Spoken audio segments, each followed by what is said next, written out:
Welcome, brothers, to this explainer. Today, we're breaking down the precise, step-by-step technical requirements for balancing ultra-pure water, or UPW, lateral pipes, right in our semiconductor fab environments. Look, I know exactly how critical this system is to our daily operations, so my goal today is to give you a crystal-clear, structured breakdown of exactly how we execute this safely and effectively out on the floor. Here's our agenda for today. First, a UPW lateral system overview. Second, why water balancing matters. Third, the balancing procedure. And finally, safety and key takeaways. Let's kick things off with Part 1, UPW Lateral System Overview. To start, let's just make sure we're completely aligned on the structural fundamentals. Before that water ever hits your final point of use, it has to pass through a whole gauntlet of critical control components. You've got your manual balancing and regulating valves, pressure-reducing valves, pressure gauges, and flow meters. Plus, you have your pressure and flow transmitters feeding right into the SCADA system, shutoff valves, and of course, the POU connections. While every fab layout is a little bit different, this core distribution principle is always the same. Knowing exactly where every single one of these components sits is your absolute prerequisite before you even think about making a balancing adjustment. Moving right along to Part 2, why water balancing matters. So, why can't we just leave these valves uncalibrated? Well, our primary technical goal really comes down to this specific number, plus or minus 0.3 bar. That is our exact tolerance. We have to ensure uniform pressure across all POUs with a maximum deviation limit of just 0.3 bar from the design set point. That's the golden number, brothers. Keeping our system strictly within the super narrow band is literally what keeps the entire fab running, because as you know, even the slightest pressure deviation can trigger a massive cascade of tool errors. When we miss that target, the dominoes fall fast. An unbalanced system means dangerous overpressure near the pumps, which triggers operational alarms, while the far ends suffer from underpressure, dragging down your production efficiency. But honestly, it gets worse. Imbalanced flow creates low-velocity stagnation in underused branches. That is exactly where bacterial growth and biofilm absolutely thrive, and that will destroy your water quality metrics like resistivity, TOC, and particle counts. On the flip side, a balanced system guarantees uniform pressure, stable velocity, safe metrics, and most importantly, stable tools. Balancing isn't just an operational suggestion, it's a mandatory requirement. All right, let's get into the mechanics. Part 3, the balancing procedure. Now that you brothers understand the risks, let's get into how you actually execute this on the floor.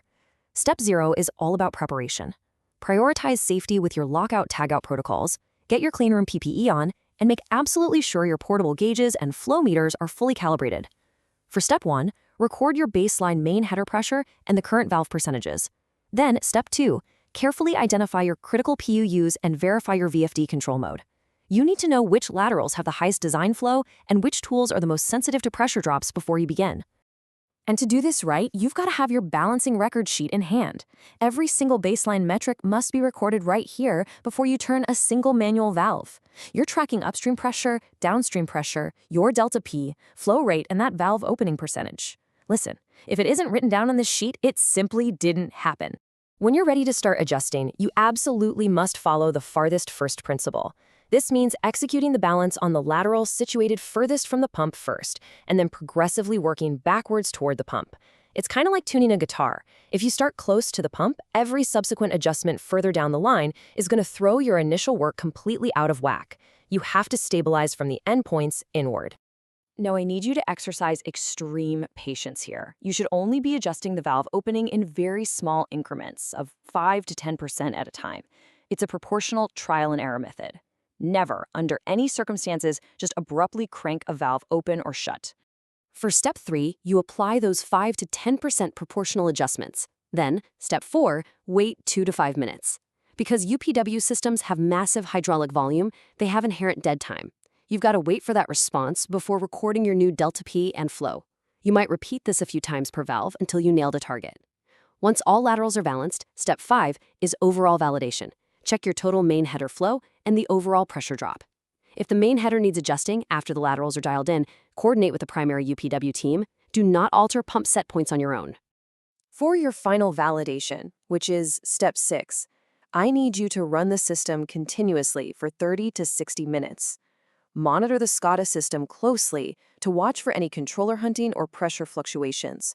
Once it proves rock solid, You physically mark and lock those valve nets so they don't drift, and get those final signatures on your report.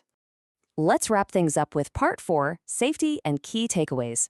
Listen carefully, brothers, because these failure modes are absolutely critical. First, never fully close a balancing valve on a running tool that depends on that water. Second, adjust slowly to avoid destructive water hammers that can physically blow out pipes and sensitive sensors.